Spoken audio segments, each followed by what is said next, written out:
Hello Internet, it's Tuesday, June 4th. Coming up on today's edition of The Play, we hear from the man behind this chilling snapshot.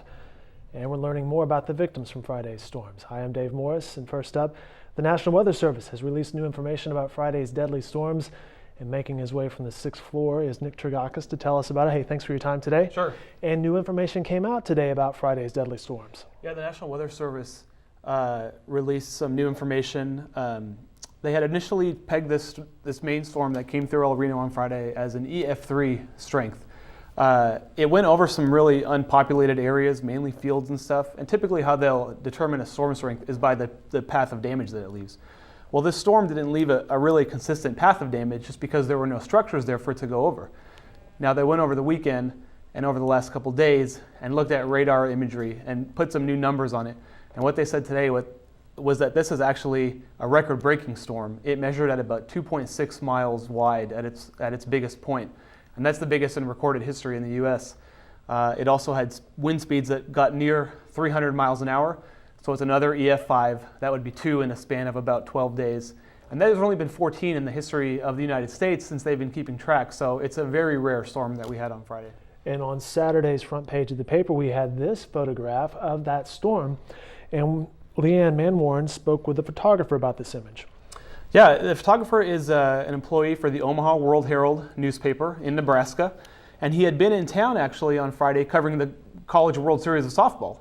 Nebraska's team was in the tournament, and so he's in town there. Well, the games are called off on Friday with the weather coming through, and he thinks, I'm going to head out and do some storm chasing. And I have a camera. This is what I do. And so he went out and snapped that picture. Of course, as you said, we ran it on the front page of the Oklahoman on Saturday, and it really kind of tells the story. That was a massive storm, as we're learning more today. You know, it was amazing. We were watching that storm that night, and like, where is it? Well, that was it. It was that wide. And today we're learning more about some of the victims. Yeah, our reporters, Nolan Clay and Andrew Niddle, they've been doing a great job dating back to the Moore storms and the Little Axe storms, getting readers to learn more about the victims. And they've uncovered a couple stories about victims of these most recent storms. We have maybe if you were listening to the news, you would have heard the first reports of people killed by the El Reno storm. It was a family whose car was swept off the road and a mother and an infant child. We've got their story now. Turns out the baby was crying and the mother thought, I'm going to unbuckle myself to take the kid out of the seat and comfort the child, and they were both pulled out of the car by the tornado. Other people who were buckled up in the car survived. So it's a really tragic story. We also heard a story of a grandmother who ended up being swept off in floodwaters, and a story of how she had pushed her grandson to safety so he could cling on to some limbs, and as she was doing that, she was carried away.